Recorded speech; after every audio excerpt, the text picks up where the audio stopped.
Então, pessoal, vamos verificar agora a questão de como que deve ser feito o diagrama unifilar. Vou fazer um desenho mais simples aqui. Nós vamos ter, por exemplo, o transformador. Nós temos a entrada, que é o transformador, e claro, logo na saída do transformador nós vamos ter um disjuntor, né? Nós temos o disjuntor principal. Aqui eu tenho a entrada de energia, e aqui do disjuntor eu vou ter esse barramento, que é o nosso barramento do QGBT principal. Do QGBT eu vou ramificar para vários outros quadros.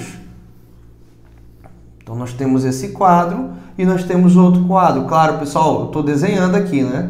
No software fica melhor. Então nós vamos ter o QD1, o QD2 e o QD3, certo? O que acontece? Esse disjuntor que está aqui em cima, ele tem que ser ativado, tem que ser acionado depois desses outros 3 disjuntores. Ele não pode ser acionado antes, porque eu obedeço o critério de seletividade e coordenação. Ou seja, no momento que eu tenho uma falta aqui, nesse quadro 1, esse disjuntor ele tem que abrir. E aí eu permaneço com a minha instalação intacta. Se no momento da falta do curto-circuito aqui nesse quadro, esse disjuntor não abrir, mas o disjuntor geral abrir, o que acontece? Eu vou desligar toda a minha instalação. Isso é um erro grave de seletividade e coordenação. Então nós vamos ter, por exemplo, se nós fôssemos imaginar um gráfico, nós temos aqui o nosso disjuntor daqui de baixo, que é um disjuntor que pode ter uma característica assim, e nós vamos ter o disjuntor aqui de cima, que tem que estar acima dele. Desse jeito, nós vamos trabalhar com ele tanto no curto-circuito quanto na sobrecorrente. Ou seja, esse disjuntor aqui, ele vai atuar antes desse disjuntor de cima. E isso vai nos dar a característica exata de seletividade e coordenação. Tá bom? Então, isso daqui é um diagrama unifilar básico. Isso aqui é um estudo de seletividade.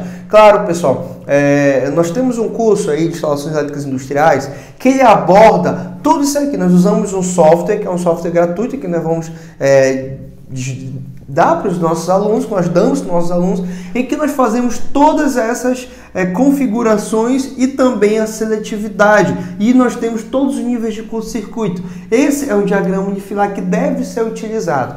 Aonde que o diagrama unifilar tem que estar? Ele é obrigatório estar na porta do quadro de energia. Todo quadro de energia tem ali a sua porta, né? Tem ali a sua caixa. E na hora que você abre essa caixa, tem que estar o diagrama unifilar equivalente a esse quadro. Isso é uma norma, né? A norma NR10 exige isso dentro do PI. O que é o PI, pessoal? Prontuário de instalações elétricas. Então ele exige que todo quadro tenha esse diagrama e que esse diagrama esteja de maneira bem explicativa, tá? Então é um dos pontos em que o meu projeto bem feito consegue trabalhar com a manutenção, porque se você tem um diagrama bem feito, no momento que a manutenção abre a porta do quadro, ela sabe qual disjuntor dali equivale às cargas, então ela consegue atuar de maneira mais rápida.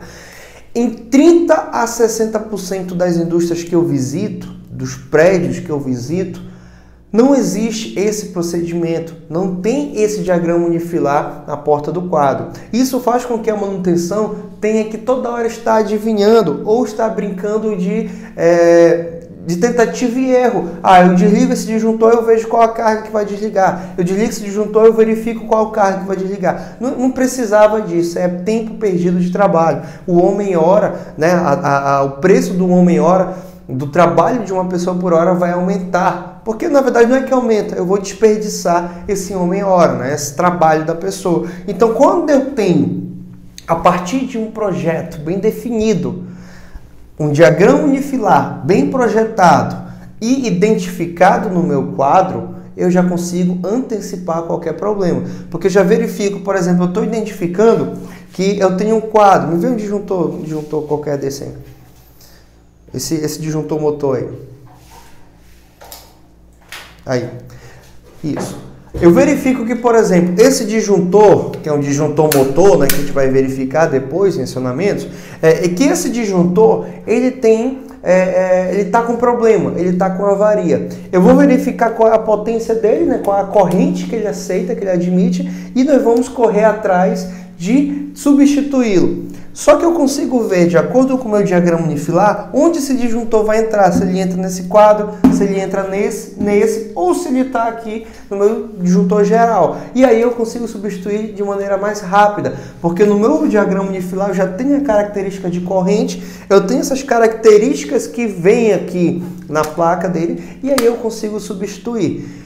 O que eu quero falar com isso, pessoal? Se você não tem um projeto bem definido, se você não tem um critério de manutenção bem definido, a sua instalação elétrica vai estar ali sendo trabalhar como se fosse uma ferida. Você só vai tratar ela quando começar a doer. E isso é um problema. Pode ser que numa desses tratamentos não dê mais jeito e você tem que trocar toda a instalação elétrica.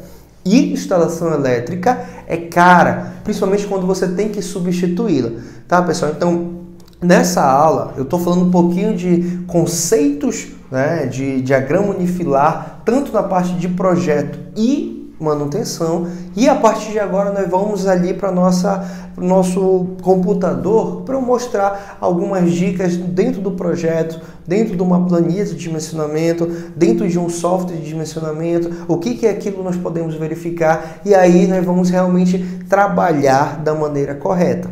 Tá bom? E outra coisa, me dando as tomadas TEC aí, quando nós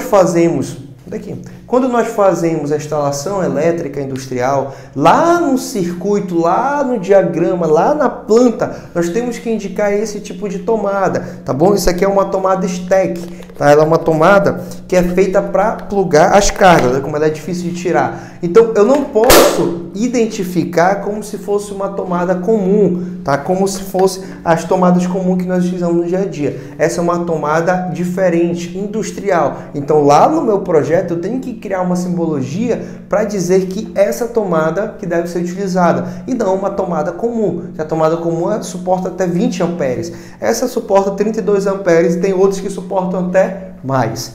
Certo, pessoal? Então, finalizamos essa pequena aula aqui. E a partir daí nós vamos para o nosso computador. Te espero lá. Valeu!